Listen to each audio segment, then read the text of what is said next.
YCP అధినేత YS Jagan Chandrababu రాజకీయాలను పెద్దగా సీరియస్ తీసుకోవడం లేదు. ఇది పార్టీ నేతలకు కూడా అర్థమవుతుంది. జగన్ నిజంగా ఏపీ రాజకీయాల్లో పార్టీని బలోపేతం చేయాలనుకుంటే ఆయన ఇలా ఏ విషయాన్ని లైట్ గా తీసుకోరు. అధికారంలో ఉన్నప్పుడు ఎలా ఉన్నారో కోల్పోయిన తర్వాత కూడా అదే మాదిరిగా వ్యవహార శైలి ఉండడంతో పార్టీ నేతలు కూడా తలలు పట్టుకుంటున్నారు. వైసీపీ మాజీ కేంద్ర మంత్రులు, ఎమ్మెల్యేలు ఎంతకాలం తమ వాయిస్ ను ప్రభుత్వానికి వ్యతిరేకంగా వినిపిస్తారన్న కామెంట్స్ సోషల్ మీడియాలోనే కనబడుతుంది. ఇప్పటికీ కూటమి ప్రభుత్వం ఆంధ్రప్రదేశ్ లో ఏర్పడి 6 నెలలు కూడా కాలేదు. కానీ హామీలు అమలు చేయకపోవడంతో కొంత ప్రజల్లో అసంతృప్తి, అసహనం నెలకొన్న మాట వాస్తవమే. కానీ దానిని క్యాష్ చేసుకునేందుకు జగన్ ఏమాత్రం ప్రయత్నించకపోవడం కూడా ఇప్పుడు పార్టీ నేతల్లో హాట్ టాపిక్ గా మారింది. నిజానికి జగన్ లో సీరియస్నెస్ ఉంటే జిల్లా కేంద్రాలకు వచ్చి పార్టీ నేతలతో, క్యాడర్ తో సమావేశాలను ఏర్పాటు చేసి కొంత ధైర్యాన్ని చెప్పేవారు. కానీ జగన్ అలా చేయడం లేదు. ఎప్పటిలాగానే తాడేపల్లి ప్యాలెస్ లోనే పరిమితమై అక్కడే వైసీపీ నేతలు, జిల్లా లీడర్లతో సమీక్షలు చేస్తున్నారు.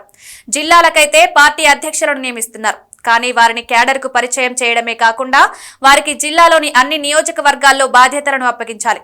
అప్పుడే నేతలపై సమావేశమై వారు యాక్టివ్ అయ్యేలా చర్యలు తీసుకుంటారు. తాడేపల్లి నుంచి ఒక ప్రకటన జారీ చేసినందువల్ల ప్రయోజనం ఏముంటుందన్న ప్రశ్న అందరిలోనూ తలెత్తుతుంది.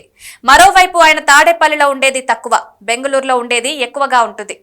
తిరుమల లడ్డు వివాదం నుంచి అసెంబ్లీ ఎన్నికల బడ్జెట్ వరకు అంతా తూతూ మంత్రంగానే సాగుతుంది.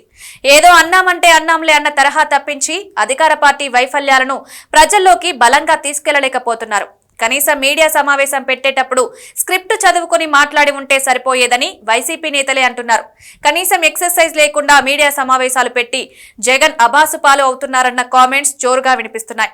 దీనిపై సక్రమంగా వర్కౌట్ చేయకపోవడం వల్లే ఇలాంటి సమస్యలను జగన్ కొని తెచ్చుకుంటున్నారని వైసీపీ లీడర్లే అంటున్నారంటే ఒకసారి అంతర్మథనం చేసుకుంటే మంచిదన్న సూచనలు వినిపిస్తున్నాయి. కానీ జగన్ మాత్రం పార్టీని బలోపేతం చేసే దిశగా ఎలాంటి చర్యలు తీసుకోవడం లేదన్నది పార్టీ నేతల నుంచి వినిపిస్తున్న మాట. మరి జగన్ తన పద్ధతిని ఇప్పటికైనా మార్చుకుంటారా లేదా అన్నది చూడాల్సి ఉంది.